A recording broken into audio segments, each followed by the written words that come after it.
If you ever saw the TV show Entourage on HBO, if you remember the character Ari, well, he was based on the real-life Ari Emanuel, the CEO and founder of WME Endeavor. Ari is a Hollywood agent and has been for many years, and he comes from a pretty remarkable family. His one brother is Rahm Emanuel, the chief of staff to Obama in the White House, who later became the mayor of Chicago, and his other brother, Zeke, is a world-renowned doctor and bioethicist.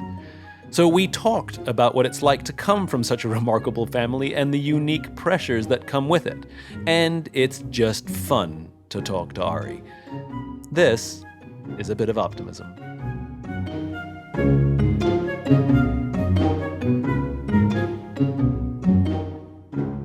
Most people would expect, if I have the Ari Emanuel on the podcast, to talk about the future of entertainment. But That's not what I'm actually interested in. Okay. The thing that I'm really interested in is parenting.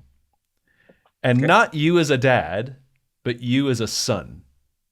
Okay. Because you are one of three brothers, and your family is ridiculous. Your brother's a famous doctor, one brother. Yeah. The other brother is a big macha in politics. Right. And former mayor of Chicago. And you run one of the most influential entertainment organizations in the world. What did your parents do? I want to know. I can't really say, except that my father was always curious. Always bucked trends. When he was a young doctor, he went against the AMA about lead in the paint and kids. And he had been an immigrant, and he had just come to Chicago, and he's going up against the AMA. My mom was a bit the Jewish version of a tiger mom. Right. She would take us to demonstrations. She would not care about what people said. And they did a very good job of showing us the world as opposed to having us sit in a room. They took us to Israel when Israel was just forming and sent us to camp, run around, and just let us be and have to adapt. And those little things that are hard to quantify or say what the parenting is, I think exposed us to running your own path, not worrying what people think about you, using common sense, and having very good self-esteem. Who was stronger, your mom or your dad, as an influence in the house? Both pretty strong. You want to know a funny story about my mom, which is classic my mom, which is why I love her to death. So I haven't seen her in a year and a half, as you know, because of the COVID situation. And I've gotten double vaccinated. She's gotten double vaccinated. I'm going to fly into Chicago. So plane is late. I get in like 45 minutes late. And I call my mom. I said, I'm going to be late. And she goes, well, I'm disappointed in you. I'm like, Mom. I go immediately to being the 13-year-old, like, what did I do wrong? And I'm like, what? She was pissed off, and that's my mom. You have to hit standards, right? And that, I think, actually pushed us and then gave us the engine to push ourselves post my mother. It was at the time about grades, but then about business and being very competitive. And I think with three boys close in age, I mean, Rahm and I are 16 months apart. Rahm's November, they're a little bit more than 16 months apart. We were competitive, so that competitiveness kind of went over into kind of our lives. Just the thing that I find so fascinating is, like, there are families where parents do stuff and one of the kids, like, pops, but the fact that all three of you have gone on to do remarkable things and be leaders in your respective industries, I mean, it's pretty unique. Were you treated differently? Because obviously you're different personalities, and your parents didn't treat you all exactly the same. I mean, they did some of this stuff. You said your mom, you sort of pushed you to dragged us all to Israel, dragged us to demonstrations. Yeah, I mean, you did all that stuff together, and I'm sure it had a dramatic impact. I mean, Jewish mother, every Jewish mother wants their kid to be a lawyer or a doctor. Right. You're neither. Well, let me just be very clear. When I said to my dad, and I had gotten into I was going to come back to Chicago.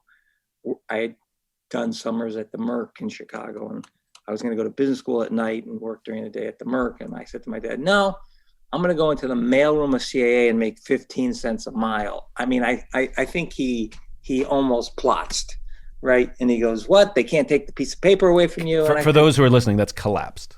Yeah, and I said, no, Dad, I think this is what I want to do. And to his credit, he said, go for it. And he was always that guy, even though he might not agree and question it. If that's what you wanted to do, that's what you did. It reminds me, like, our parents, for most of us, they're completely involved in our lives from the day we're born until if you leave the house to go to college or move on to do whatever at around 18, right? And they know everything about us up until that age. And then I realized that when I left for college, I continued to mature. I continued to grow, but my parents were missing it all. They'd get it for like a week here or a weekend there when I would come home. Different now.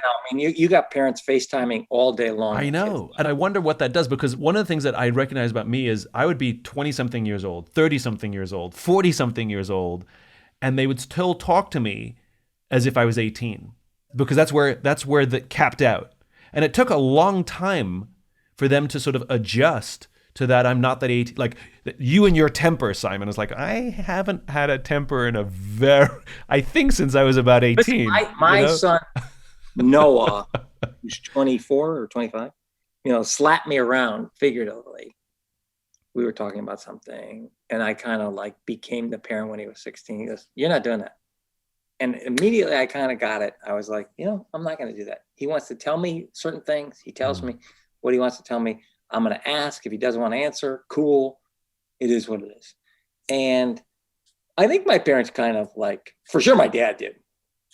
He was just proud of me, asked me a bunch of questions, and he was good with it. But yeah, my son Noah kind of put me in my corner. Like, I don't know, about 3 months ago, we were talking about something and he goes, you're not doing that. It was actually good. It kind of, you got to be their friend now. You can't be their father.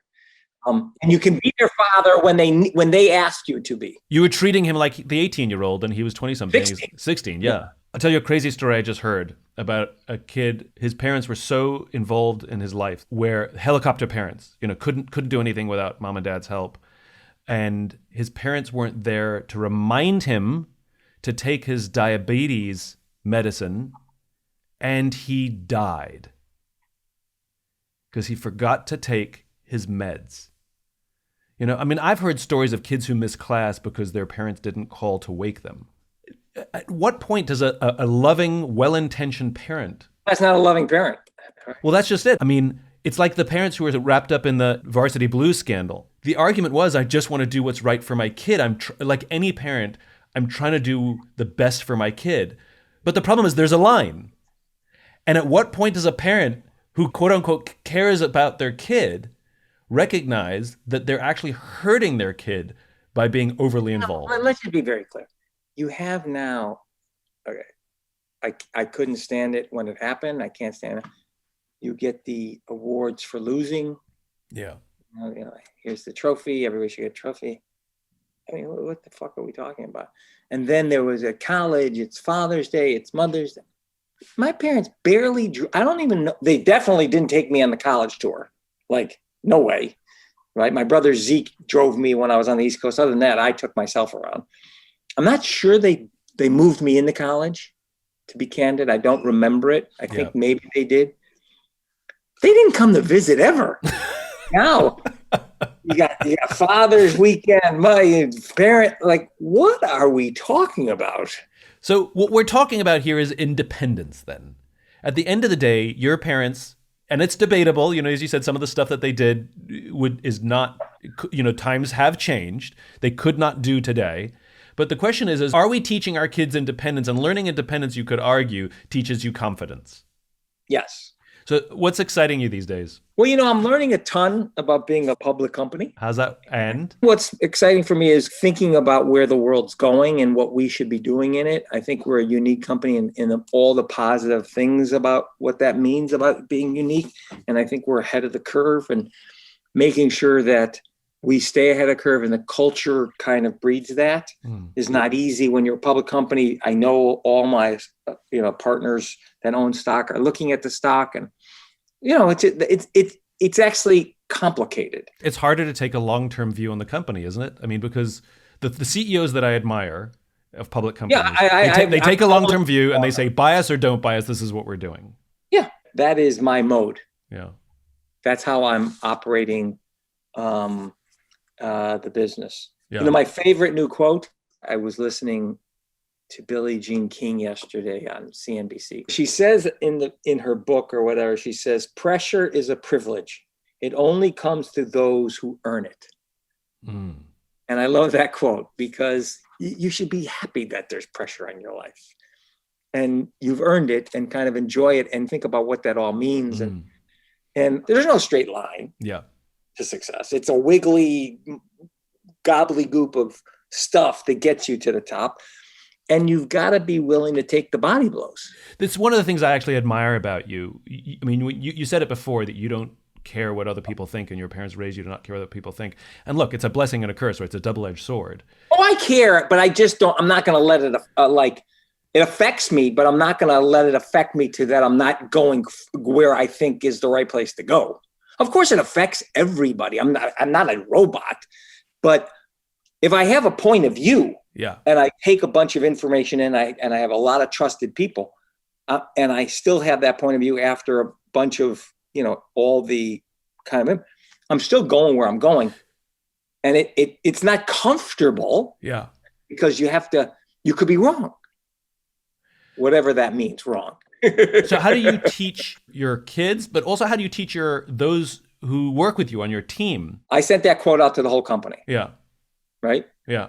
Hopefully I tell stories about the pressure we had when we had to make the UFC deal, the pressure we had when COVID hit, the pressure we have, and how to kind of handle it. You just have, by example, like my father did, like my mother did.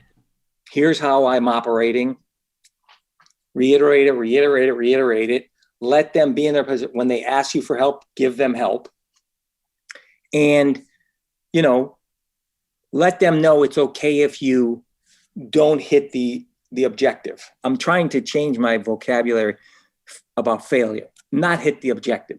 I don't believe in the word failure. I mean, I've learned so much in the process of making that decision that didn't work out how I thought. Yeah. That whole learning curve enables me to the next one. So it's not a failure. It's just a learning process, and in that gobbledygook of success. Yeah. And if people look at it that way, I think it's better. That's how I look at it, that I'm not sitting here failing. I just didn't achieve the outcome I want. I think the word, this, and it comes from tech, this idea of fail fast and accept failure and fail off and all this. And I agree with you. I think the problem with the word failure is it's like the word cancer, which is if you have a mild melanoma or you have stage 4 liver cancer, we call both those things cancer. And the problem is they are not the same thing. Right. And I think it's the same thing with the word failure. When most people hear the word failure, they think catastrophic collapse. And then we come in and say, fail often, fail fast. You got to be nuts. And so I think what we need is a new word to capture the thing that people are talking about. And I like to use the word falling, which is I reject failure. I do not want to fail, but I fall. And I fall often, and I judge myself by how quickly I get up. We all have to figure out a new vocabulary here. Yeah. I just don't think it's failure, because I agree. I would say to you, falling isn't scary. Failing is scary. Every scenario where I have not achieved what I wanted, and I have fallen. Right. It has enabled me to gain relationships, thought processes, and then for the next one, get better. What I'm learning about you from this conversation, which I really love, is that you have a very long point of view. And you said, of course it affects you, what people think about you, of course, but it's your ability to stay focused beyond the horizon that allows you to stay on the path, as opposed to be pushed and swayed by the opinions of those around you who would push and sway the rest of us. Well, I don't have Twitter. I don't have Instagram. I do a lot of reading. I'm very curious as it relates to that. I talk to a ton of people. I constantly am asking opinion about stuff and where the world's going and how to think about it. I organize myself with a lot of different voices around me so I can get true objective feedback and then iterate as I go forward. Do you have a vision that exists for the future that is not related to the company? As I said to my brother, he wants to die at 75, right? I want to die, even though this has ethical ramifications to the world. Never. Oh, God help us, Ari. I enjoy my life. I'm having fun. I mean, I have a blessed life. But that's you. How will the world be a better place? What do you imagine when one day, if it ever happens, your time comes and you can lie on your deathbed at 496 years old and say, you know what? That was worth it. It was worth it already.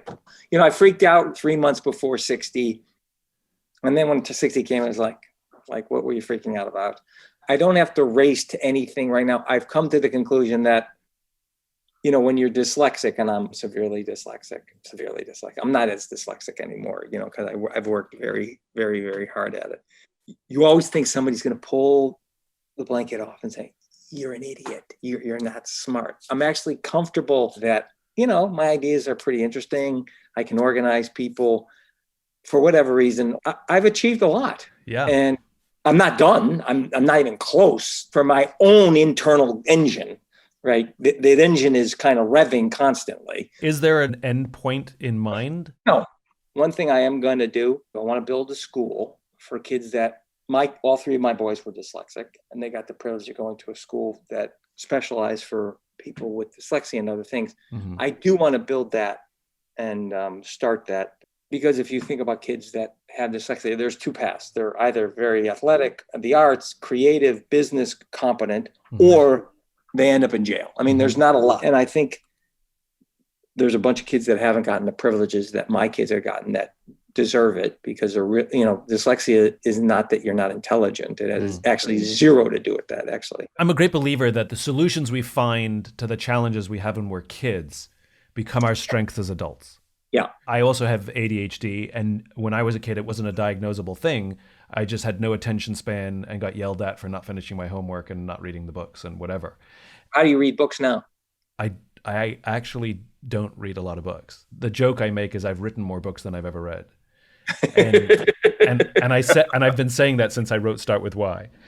I love the idea of books because I love learning and I'm insatiably curious. And so I buy books and I start all of them and I get distracted and then they get put down.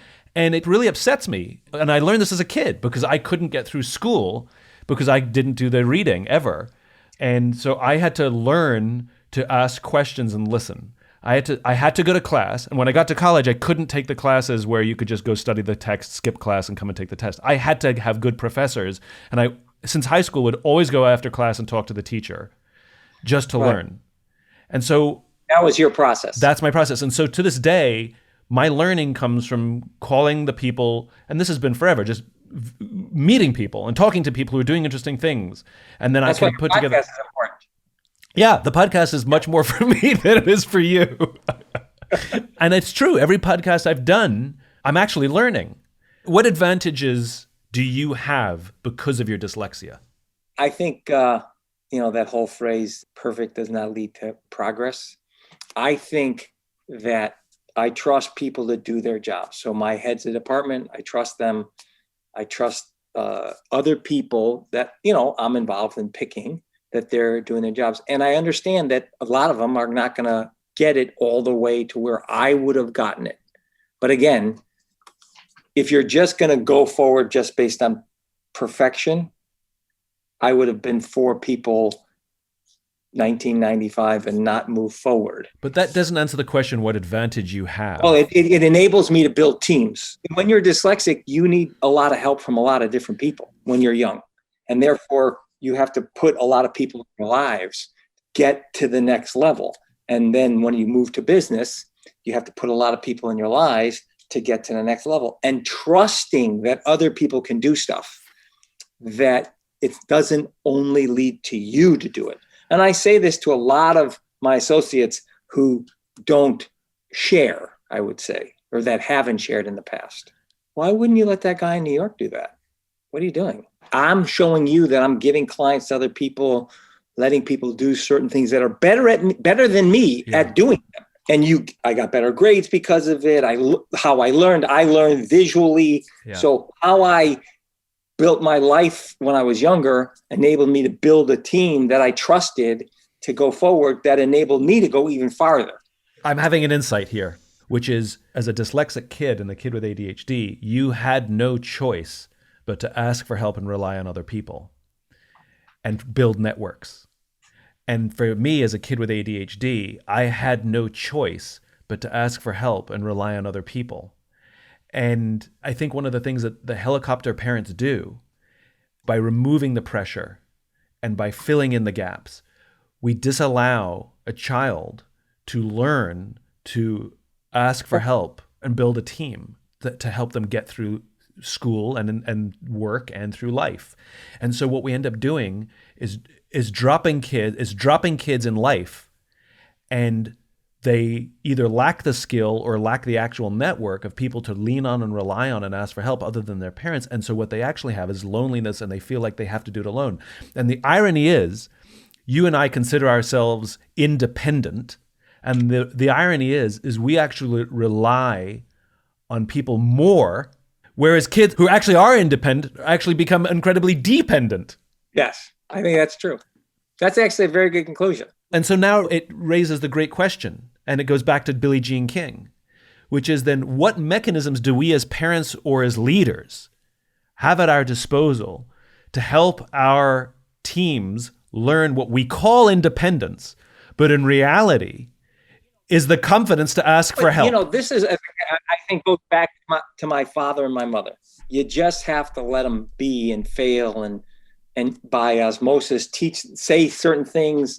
I send out emails, I send out quotes, I send out articles, creating these whole places where hopefully by osmosis they're absorbing what you're trying to get, like, hey, team build, all the things that you do as a leader, whether how you handle a client or what you're asking them to read or how you handle yourself, that is permitting them to say, it's okay for me to try.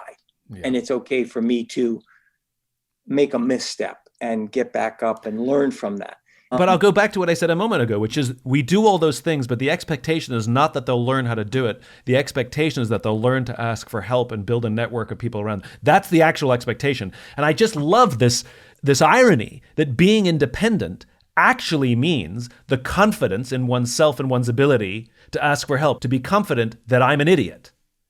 And if I'm proud and confident that I'm an idiot, then I have no problem asking for help. And that actually helps me weather the opinions and pressures put on me by others, because I'm okay being the idiot and that they disagree with me. Whereas when we, quote unquote, teach our kids independence, it's actually the opposite. They only become dependent on one group or one person, their parents, or maybe not even that. And they have no network of relationships to lean on, to ask questions about, to ask for other expertise in how they would have handled, because those people also are in the same place that they are, with just one or two people at the top of their lives. This is so good. All right, I got to go. I love you. I love you. I'll talk to you soon. Bye. Bye. And that's it. He's gone. That's how Ari ends phone calls.